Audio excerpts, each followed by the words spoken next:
Cześć moi drodzy, witam Was w kolejnym materiale, a w tym materiale dosyć nietypowo podejdziemy do spraw, jakim jest początki w offroadzie. Jako że ostatnio testowaliśmy Jeepa Wranglera 4X, czyli legendarną terenówkę, którą możecie sobie tutaj oczywiście zobaczyć, chcieliśmy stworzyć także taki mały poradnik do tego, jak korzystać faktycznie z napędów 4x4 oraz jak korzystać faktycznie z blokad, czy ogólnie z terenówki. Ma być to poradnik, który żeśmy właśnie stworzyli na bazie Jeepa Wranglera.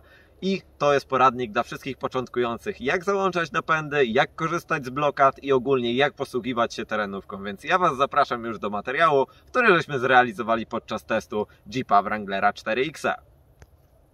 Szybka instrukcja, jeśli chodzi o jazdę dla osób niewtajemniczonych, jeżdżące Wranglami, jak w ogóle używać napędów typu 4x4. Oczywiście podstawowo jedziecie sobie w normalnym trybie 2H, czyli tutaj macie całą gałkę odnośnie skrzynki rozdzielczej. Jedziecie tutaj w większości na 2H i taki teren zbytnio nie potrzebuje zbytnio większego czegoś niż 2H.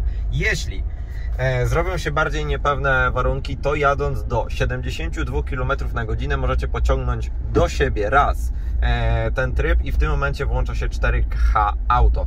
W tym momencie samochód jedzie też nadal w większości na tylnym napędzie, ale wtedy, kiedy wyczuje uślizg przedniego koła, są zapinane przednie koła, tak żeby oczywiście ten tryb 4x4 się pojawił i to jest nowość we Wranglerze JL, tego czegoś nie było. To pozwala Wam jeździć z napędem 4x4 drogowym, po prostu po normalnej drodze szosowej, nie bojąc się o jakieś uszkodzenia i tak dalej, i zwiększa to także bezpieczeństwo na mokrym, bo w większości terenówki na mokrym jadą na samym tylnym napędzie, jest dosyć niebezpiecznie, a jeśli chodzi o Wranglera nowego, możecie jeździć już z takim napędem praktycznie także po drodze.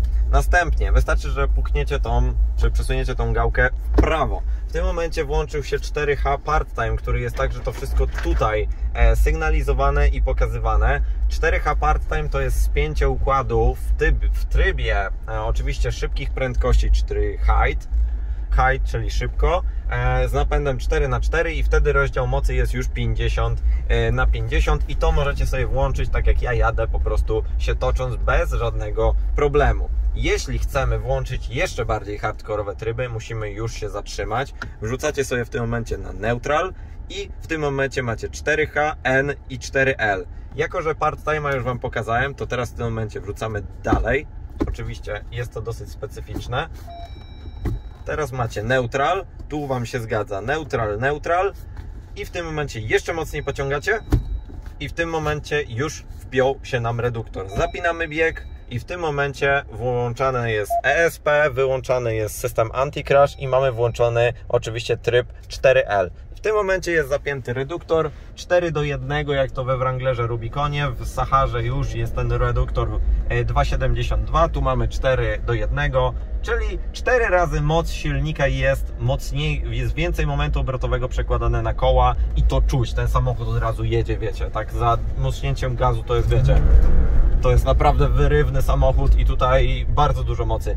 To nie jest jakoś, ten reduktor jest dobry do jazdy takiej rock crawlingowej. Wiecie, jak znacie filmy z Ameryki, te samochody bardzo lubią spinać się po różnych skałach i tak dalej. Ten reduktor do tego się sprawdzi idealnie, bo także ostre zjazdy w dół to jest bardzo dobry element, bo praktycznie puszczając gaz możecie z tak dużych gór zjeżdżać, hamując silnikiem bez żadnego problemu. I to jest tryb 4L. Stoimy sobie i chcemy wjechać oczywiście na zwykłą drogę szosową, no to nie będziemy korzystać z reduktora, bo nie wolno. Popsujecie reduktor i popsujecie elementy napędu, wyjeżdżając na autostradę, czy wyjeżdżając na drogę publiczną, asfaltową. W tym momencie wrzucacie neutral i wszystkie czynności, które Wam pokazałem, po prostu odwracacie. Pociągacie delikatnie do siebie, wrzucacie neutral, wychodzi wtedy reduktor, po chwili wrzucacie sobie 4H part-time, 4H auto i 2H.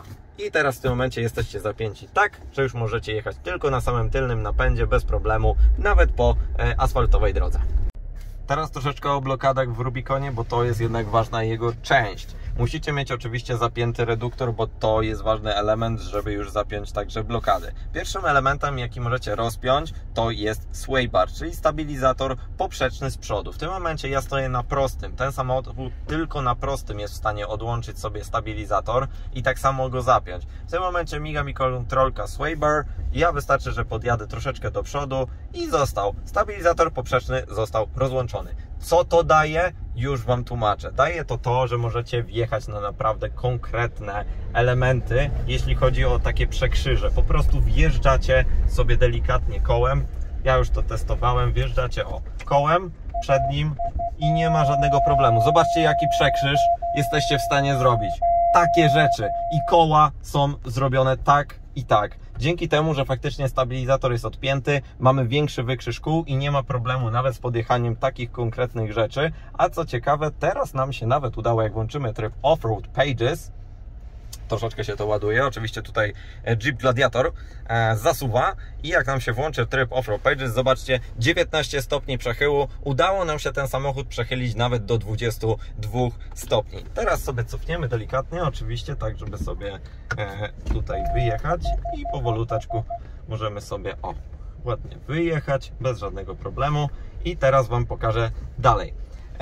Włączamy sobie tak, wrzucamy sobie D, bardziej nawet na neutralu. Teraz w tym momencie mamy tutaj te czerwone przyciski. Pierwsza blokada, tylnia blokada mostu, zapinamy. W tym momencie zapina nam się blokada tylniego mostu, została zapięta. O co chodzi? Tylne dwa koła teraz są spięte razem ze sobą i wtedy, kiedy lewe bądź prawe tylne koło straci, nie wiem, kontakt z podłożem, czy będzie bardzo mocno zakopane, to napęd jest cały czas proporcjonalnie 50/50 dystrybuowany pomiędzy prawym i lewym kołem, co pozwala Wam wyjechać z cięższych opresji, tak jak na przykład mamy tutaj wodę. I ja nie wiem, stanąłbym w tej wodzie i prawe koło by mi się delikatnie zakopało, a lewe stoi nadal oczywiście na suchym terenie, więc w tym momencie tylna blokada, jeśli mamy tylne koła tak zamoczone, pozwoli nam wyjechać. No i faktycznie tak też jest. Kolejną rzeczą, jeśli chodzi o Wranglera Rubicona, to jest przednia blokada, front plus rear. W tym momencie pociągamy ten element do góry i w tym momencie jesteśmy już spięci jak traktor. Dosłownie. Teraz w tym trybie sterowanie tym samochodem jest bardzo dużym wyzwaniem, ze względu na to, że ten samochód po prostu chce jechać na wprost. I tak jak Wam opowiadałem o tylnej blokadzie, tak samo teraz spięte są dwa koła pomiędzy sobą na przedniej osi i pozwala Wam to przejechać po prostu niesamowicie trudny teren, ale pamiętajcie, żadna blokada i żadne szpreje offroadowe i technologie nie zastąpi Wam także opon, o czym już miałem okazję niestety się przekonać na tej kopalni, bo niestety się zakopałem i nic mi już dalej z tych elementów nie pomogło. Fajnie zwrócić uwagę w terenie na pewno na to, że macie także tutaj ten system Off-Road Pages, o którym już mówiłem. Mamy tak. Tu mamy układ napędowy, w którym oczywiście widzimy przednia blokada zablokowana centralnie, jesteśmy zapięci, bo mamy reduktor. Tył mamy spięty, bo mamy tylną blokadę też zapiętą. Mamy dodatkowe wskaźniki temperatury oleju i wszystkiego, co jest bardzo ważne, a Wranglery lubią delikatnie jednak ciepło wytwarzać i tutaj warto czasem to skontrolować. My mamy aktualnie wszystko w porządku i to naprawdę działa. No i tak jak widzicie, dzięki takim rzeczom jesteśmy w stanie naprawdę daleko zajechać. Oczywiście, jak chcemy to wszystko poodpinać, klikamy tutaj przycisk OFF i w tym momencie obydwie blokady, odblokowywanie tylnej i przedniej blokady. W tym momencie wystarczy, że pojadę troszeczkę do przodu. Pamiętajcie, blokady odpinają się i zapinają się na takim taśtasiu. Musicie jechać 1 km czy 2, po prostu żeby się zapięło. I w tym momencie już jest wszystko z powrotem rozpięte, czyli dwa koła kręcą się praktycznie niezależnie od siebie.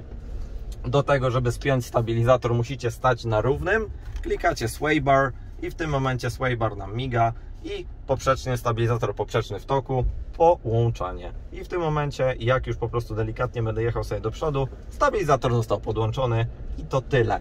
To są takie wyróżniki wersji Rubicon i takie najbardziej elementy charakterystyczne w offroadzie, do których większość offroadowców dąży, czyli przednia i tylna blokada oraz rozpinany przedni stabilizator.